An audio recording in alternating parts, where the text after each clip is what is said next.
hours of a massive surprise invasion of Taiwan, China unleashes its full arsenal. Ballistic missiles rain down on key military installations, neutralizing air bases and command centers before Taiwan can fire a single shot.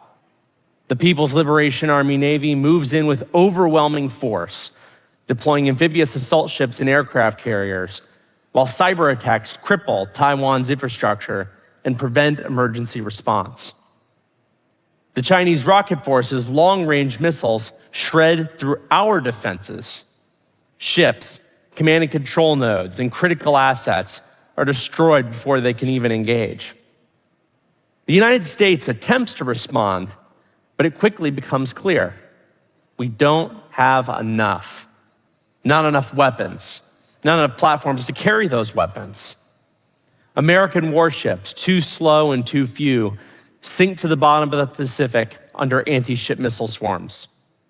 Our fighter jets, piloted by brave but outnumbered human pilots, are shot down one by one. The United States exhausts its shallow arsenal of precision munitions in a mere 8 days. Taiwan falls within weeks, and the world wakes up to a new reality, one where the world's dominant power is no longer a democracy.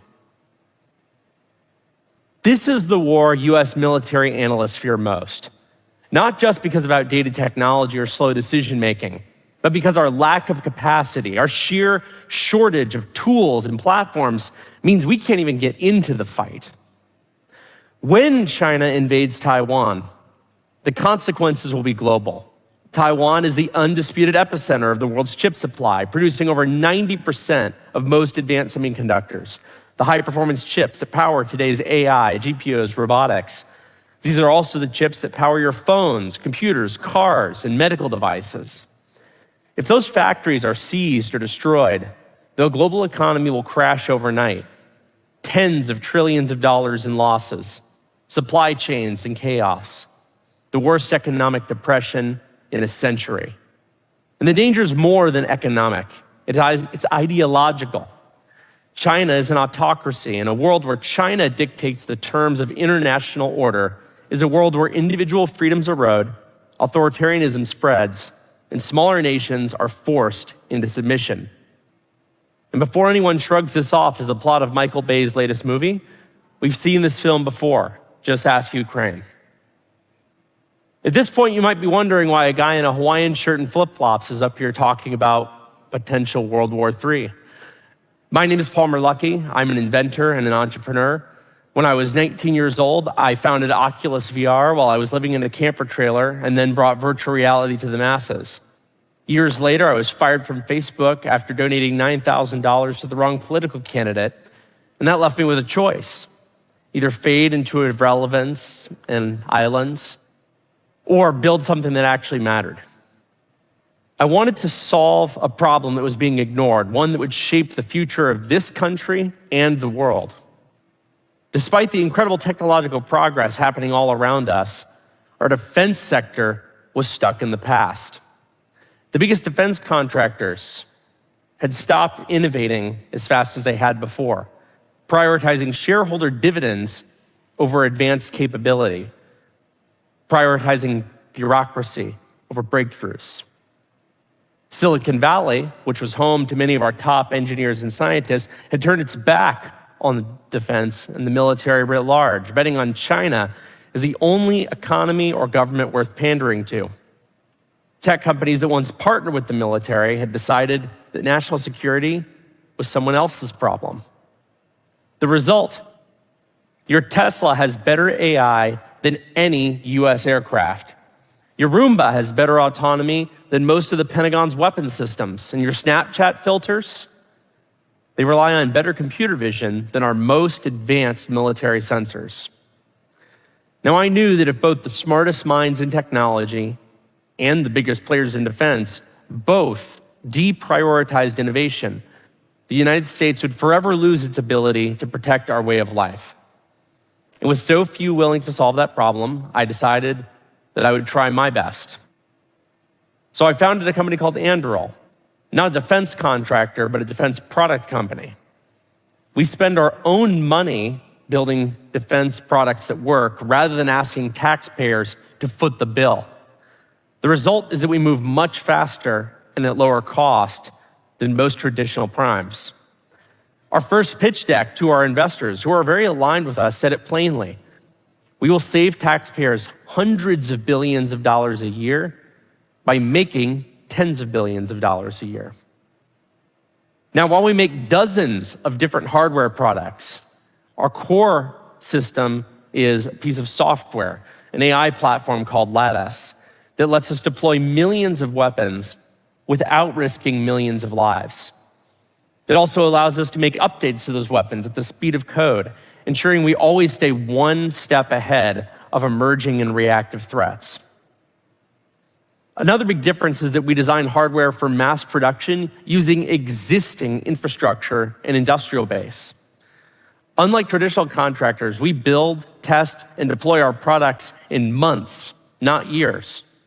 That approach has allowed us in less than 8 years to build autonomous fighter jets for the United States Air Force, school bus-sized autonomous submarines for the Australian Navy, and augmented reality headsets that give every one of our superheroes superpowers, to name just a few. We also build counter-drone technology, like Roadrunner here, which is a twin turbojet-powered reusable counter-drone interceptor that we took from napkin sketch to real-world combat-validated capability in less than 24 months. And we did it using our own money. Now, coming from a guy who builds weapons for a living, what I'm about to say next might sound counterintuitive to you. At our core, we're about fostering peace.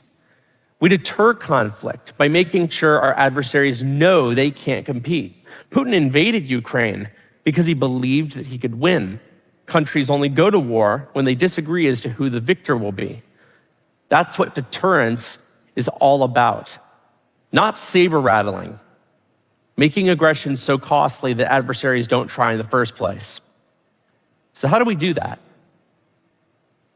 For centuries, military power was derived by size. More troops, more tanks, more firepower. But over the last few decades, the defense industry has spent far too long handcrafting exquisite, almost impossible to build weapons. Meanwhile, China has studied how we fight, and they've invested in the technologies and the mass that counter our specific strategies. Today, China has the world's largest navy, with 232 times the shipbuilding capacity of the United States, the world's largest Coast Guard, the world's largest standing ground force, and the world's largest missile arsenal, with production capacity growing every single day. We'll never meet China's numerical advantage through traditional means, nor should we try. What we need isn't more of these same systems. We need fundamentally different capabilities. We need autonomous systems that can augment our existing manned fleets. We need intelligent platforms that can operate in contested environments where human-piloted systems simply cannot. We need weapons that can be produced at scale, deployed rapidly, and updated continuously. Mass production matters. In a conflict where our capacity is our greatest vulnerability, what we really need is a production model that mirrors the best of our commercial sector: fast, scalable, and resilient. We know how to win like this. We rallied our industrial base during World War II to mass produce weapons at an unprecedented scale. It's how we won. The Ford Motor Company, for example, produced one B-24 bomber every 63 minutes. But to actually achieve the benefits of these mass-produced systems, we need them to be smarter. This is where AI comes in. AI is the only possible way we can keep up with China's numerical advantage. We don't want to throw millions of people into the fight like they do. We can't do it, and we shouldn't do it.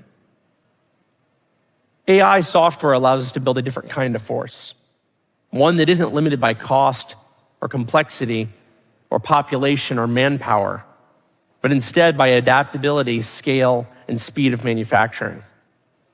Now, the ethical implications of AI in warfare are serious, but here's the truth. If the United States doesn't lead in this space, authoritarian regimes will. And they won't be concerned with our ethical norms. AI enhances decision-making, it increases precision, it reduces collateral damage, hopefully can eliminate some conflicts altogether. The good news is that the US and our allies have the technology, human capital, and expertise to mass produce these new kinds of autonomous systems and launch a new golden age of defense production. With all that information in mind, let's go back to Taiwan, but imagine a different scenario. The attack might begin the same way. Chinese missiles streak towards Taiwan, but this time, the response is instant. A fleet of AI-driven autonomous drones, already stationed in the region by allies, launch within seconds. Swarming together in coordinated attacks, they intercept incoming Chinese bombers and cruise missiles before they ever reach Taiwan. In the Pacific, a distributed force of unmanned submarines, stealthy drone warships, and autonomous aircraft that work alongside manned systems strike from unpredictable locations. Our AI-piloted fighter swarms engage Chinese aircraft in dogfights, responding faster than any human possibly could. On the ground, robotic sentries and AI-assisted long-range fires halt China's amphibious assault before a single Chinese boot reaches Taiwan shores.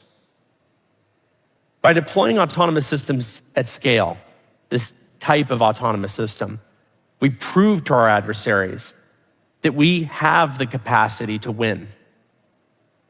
That is how we reclaim our deterrence. To do so, we just have to stand with our allies across the world, united by the shared values and common resolve that we've shared for the better part of a century. Our defenders, the men and the women who volunteer to risk our lives, deserve technology that makes them stronger, faster, and safer. Anything less is a betrayal, because that technology is available today. This is how we prevent a repeat of Pearl Harbor. We could be the second greatest generation by rethinking warfare altogether. Thank you.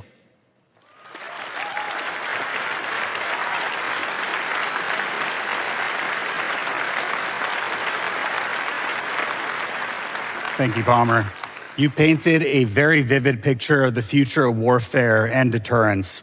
I want to ask you a couple questions. I think one that's on a lot of people's mind is autonomy in the military kill chain. With the rise of AI,